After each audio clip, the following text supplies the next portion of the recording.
L'Empire chrétien, Charlemagne et Louis le Pieux, 768-839. Alors la mort de Pépin III en 768, ses deux fils, Charlemagne et Carloman, recueillent son héritage et se partagent donc ses territoires.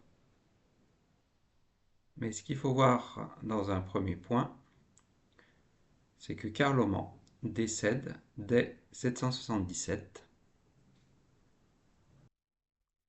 et Charlemagne devient du coup l'unique roi du royaume des Francs. Alors, dans un second point, il faut voir que Charlemagne poursuit une politique de conquête, avec d'abord des expéditions en Saxe et en Bavière, afin de réprimer des révoltes et d'affirmer son autorité. En 774,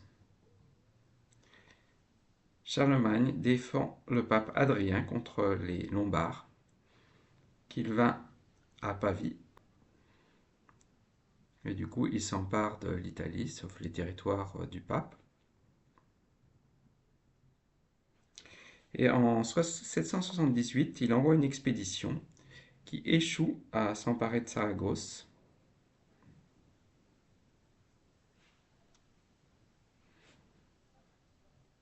Et une partie de son armée se retrouve prise en étau au col de Roncevaux et massacrée par les Vascons ou les Basques. Et une célèbre chanson de geste, la chanson de Roland, reprendra cet épisode en remplaçant les Basques par les Sarrasins dans le contexte de la croisade 300 ans plus tard. Mais ce qu'il faut voir, c'est que le fils de Charlemagne, Louis, élevé roi d'Aquitaine, et le comte Guillaume parviennent à s'emparer de Barcelone en 801, et ces territoires vont former la marche d'Espagne. Et on va retrouver Louis, puisque ce sera son fils, Louis le Pieux, qui prendra la succession de Charlemagne un peu plus tard. Alors dans un troisième point, on va voir que Charlemagne mène une collaboration active avec les autorités religieuses afin d'unifier les différents peuples de son empire et d'affirmer son autorité. Alors, il veille à réunir de grandes assemblées conciliaires afin d'unifier la liturgie dans le royaume et de promouvoir la responsabilité de l'évêque sur les clercs et sur les cérémonies. Donc les évêques ont la charge de consacrer les églises ou l'ordination des prêtres, et en retour, ils doivent un service à Charlemagne, et leur charge devient un honneur comme la charge comtale, c'est-à-dire une charge distribuée par l'empereur.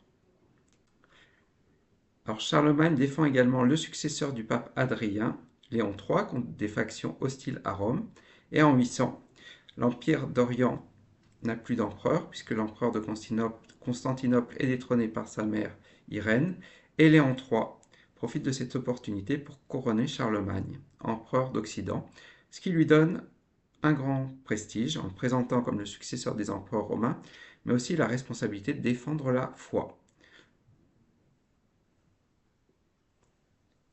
Alors le christianisme est une religion de l'écrit, et à Aix-la-Chapelle, Charlemagne réunit dans son palais des lettrés, et Guinard, son biographe, ou Alsois, venu d'Angleterre, qui crée une école palatine afin de former les clercs aux lettres classiques ou aux lettres latines. Donc l'étude des auteurs antiques est encouragée, et des scriptoria, ateliers de copistes, se diffusent dans les abbayes, ainsi que la minuscule Caroline, une écriture plus lisible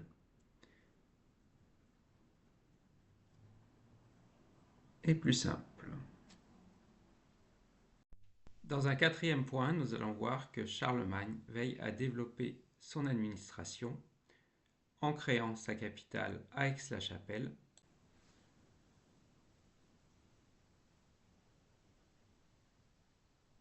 où il réunit les assemblées des conciles afin d'unifier la liturgie, on l'a vu, et où il fait diriger des capitulaires.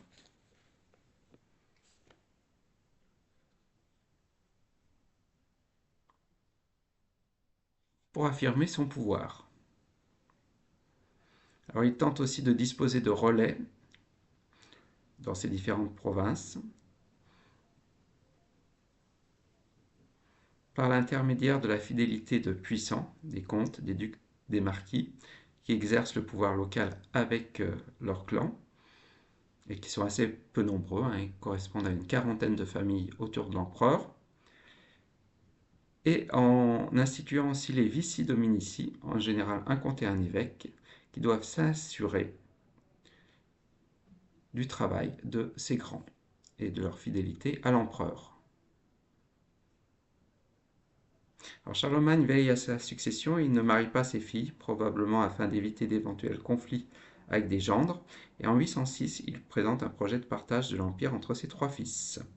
Mais Pépin et Charles décèdent avant sa mort, et Louis le Pieux, qui on a vu était roi d'Aquitaine, demeure le seul survivant. Charlemagne le couronne empereur en 813 devant une assemblée de notables et meurt un an après. Alors Louis le Pieux, dans un premier point, on va noter qu'il va poursuivre une collaboration active avec les autorités religieuses. On parle d'imperium Christianus, d'empire chrétien, c'est-à-dire de la fusion entre la politique et la religion. Alors l'empereur veille à poursuivre la politique d'unification des pratiques religieuses, et notamment cette fois des communautés monastiques et des chanoines. Et en 816, un grand concile est réuni à Aix-la-Chapelle, sous l'impulsion de Benoît d'Aniane, afin d'unifier le mode de vie et la liturgie des moines et des chanoines, et de diffuser donc la règle bénédictine. D'autre part, Louis le Pieux s'entoure d'ecclésiastiques tels Hébon, son bibliothécaire, élevé archevêque de Reims, ou Nithard, son biographe. Les autorités religieuses y gagnent une autorité nouvelle sur le pouvoir des laïcs. Louis le Pieux participe ainsi en 822 à une cérémonie pénitentielle où l'empereur demande publiquement pardon pour ses fautes après la mort de son neveu Bernard, aveuglé après avoir dirigé une révolte contre lui, donc contre son oncle, en Italie. Alors, ce qu'il faut voir, c'est que cette cérémonie et cette politique de l'empereur vont être perçues par certains aristocrates comme un aveu de faiblesse. Et le règne de Louis le Pieux va être fragilisé par une série de divisions et de conflits qui vont aboutir à l'échec de l'unité territoriale de l'Empire. Et ces conflits vont se dérouler avec ses fils à propos de leur héritage.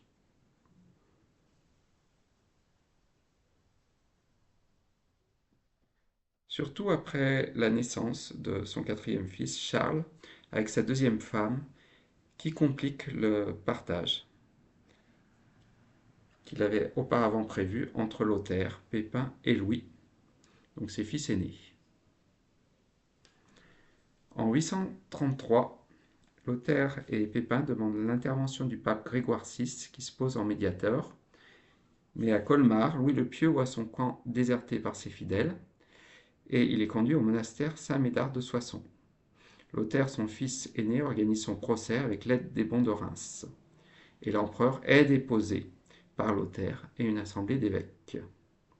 Alors, ce qu'il faut noter, c'est que cette coalition va cependant se briser dès l'année suivante devant les prétentions de Lothaire à devenir le seul empereur, et Louis le Pieux est finalement réhabilité et retrouve son trône impérial.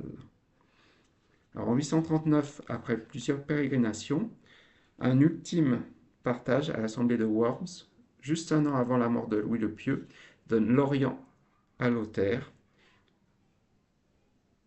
l'Occident à Charles et la Bavière, une province jugée rebelle à Louis.